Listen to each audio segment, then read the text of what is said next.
Welcome back to another episode of Rock Boys Football, ranking the Texas A&M position groups heading into 2024. By far, not only one of the most difficult, but more exciting programs to look at with this scope. Where you look at this Texas A&M program, so many new faces at so many different positions. You have to do a lot of projecting heading into 2024 in terms of stacking these position group rankings. I think a fascinating conversation that I would just lead with this.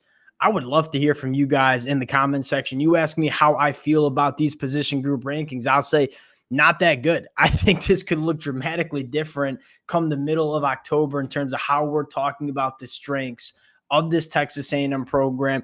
Really look forward to hearing from you guys in the comments section. If y'all do enjoy the content, consider subscribing to the channel. Appreciate you guys more than you know. And without further ado, let's get into this one now. We led with it was really difficult to stack these position groups. At the top, it's not. You look at this defensive line, I think it is a top 5 defensive line that you see in the country for a couple of different reasons. One, I think you have legitimate top-end NFL draft talent on this defensive line. Nick Skirton, I fully expect to be a first-round NFL draft pick in 8 months. You look at a guy like Shamar Turner, could have gone to the NFL draft had he wanted to in the 2024 NFL draft. He's certainly an NFL guy. We expect Shamar Stewart to kind of morph into an NFL guy heading into 2024. And then you start talking about Cassius Howell coming from Bowling Green, one of the best pure pass rushers that we saw in the country in 2023. You sprinkling guys like DJ Hicks and Gabriel Brown-Ladindi, who will be playing in the NFL, whether it's in 8 months or whether it's in 24 months, as DJ Hicks is only going into his second year. It's loaded with NFL talent, but I think also it's really deep. I mean, you take a look at Texas A&M winning games in November and December, winning late in the fourth quarter. You have to have depth along the line of scrimmage. I think Texas A&M has, not only top end NFL talent on the defensive line, but I also think it's really deep. And you start looking at some of these advanced numbers for guys like Nick Skirton, a 20% pass rush win rate, almost 30 quarterback hurries, led the Big Ten in sacks last year. I mean, the amount of talent, the amount of different alignments that this defensive line can throw at opposing offensive lines, it's going to be multiple. It's going to be very dynamic. I fully expect this defensive line to be one of the better units in the country. And that's kind of where it starts. Like, it's no secret I am higher on than most in terms of Texas A&M heading into 2024. A lot of my optimism about this team as a whole starts with the defensive line, where you look at, most of the elite defenses that we've seen at the college level the last half a decade, it starts in the front seven, specifically on the defensive line, right? What we've seen from Georgia, what we saw from Michigan in 2023, when you have the ability to stop the run on first and second down, then get after the passer on third down, it allows your defense to be extremely dangerous. And I think this Texas A&M defense under Coach Mike Elko is going to be one of the more dangerous units that you see in the country.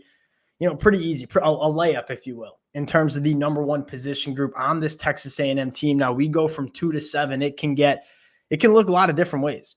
My number 2 position group I went with is the running back room. And I think it's a combination of 2 different things. One, you have some known commodities that I think are just underrated heading into 2024, where you look at Le'Veon Moss, you look at Amari Daniels, guys that, didn't get a ton of attention in 2023 because the Texas A&M offensive line was just so poor.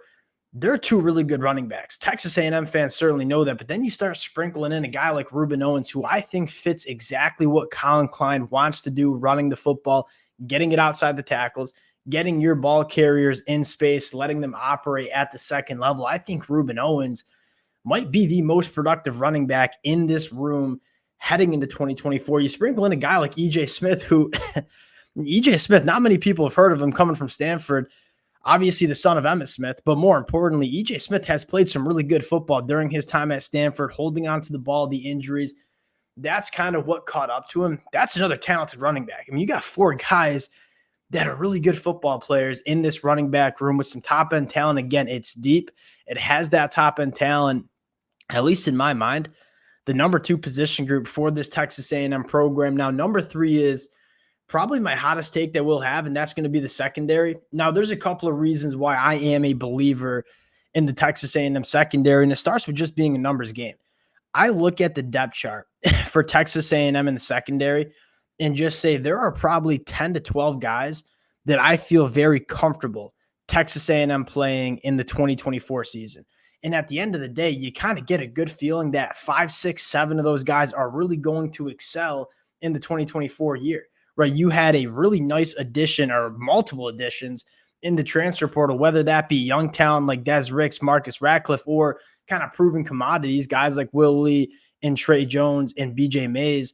The combination between proven commodities and young talent and just the pure amount of numbers of good football players that you have in the back end, if you're a Texas A&M fan, you're looking at the secondary and saying, I'm not necessarily sure how it's going to shake out and how it's going to look and how many players are playing and where they're playing. We don't necessarily know that, but you look at the amount of talent in this room and just say, it's hard to see this room not being a solid unit for Texas A&M in 2024. And you combine all of this talent with a coach like Mike Elko, who's one of the best in the business in terms of developing players in the secondary, going back his time as a defensive coordinator and also what he did at Duke. I look at the secondary and say, again, not sure what it's going to look like.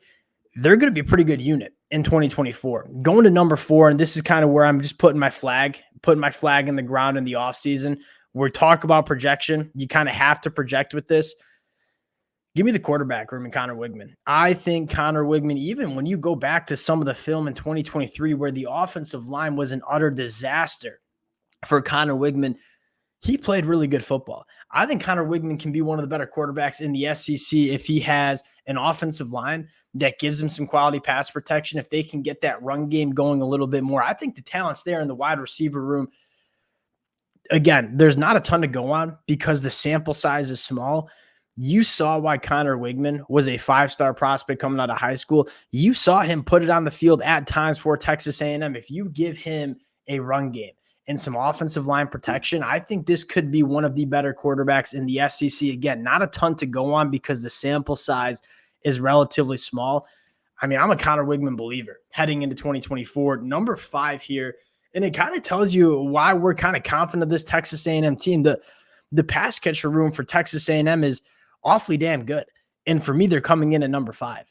And I think the one question I have for Texas A&M in the pass catcher room is who is going to emerge as the wide receiver 1 within this Texas A&M offense. And that's not necessarily a bad question to have because I think there are multiple names that you could point to and say they're going to be a leading receiver or could be a leading receiver for Texas A&M in 2024. Now, my personal pick is going to be Noah Thomas going into his junior year. For the Texas A&M fans that watched the spring game, I think we all know that Noah Thomas has that true wide receiver 1 capability, but I would also throw in Jade Walker. I'd throw in Micah Tease. I'd throw in Moose Muhammad. I'd throw in Cyrus Allen. I mean, there are so many different names that really could emerge as wide receiver 1s for this Texas A&M program, but because we don't necessarily know who exactly it's going to be, I have him at number 5.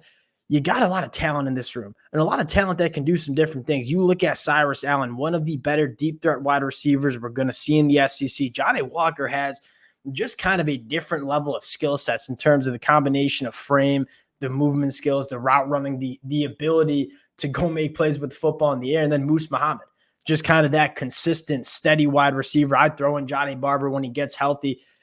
A lot of different names that we feel good about. I think the big question is, who's going to emerge as that wide receiver 1, that go-to target for Connor Wigman, and then the tight end room with Donovan Green. You guys know I'm fired up for what Donovan Green can do in this Colin Klein offense. Going to number 6, and this one might be a little bit low. I can see some Texas A&M fans getting a little frustrated with me having linebacker coming at number 6. My one question mark for the linebacker room is, who's going to emerge next to Torian York? I ain't got no question marks about Torian York. He's going to be one of the better linebackers that we see not only in the SEC, but in the country going into year 2. He's only going to get better from a dominant true freshman year.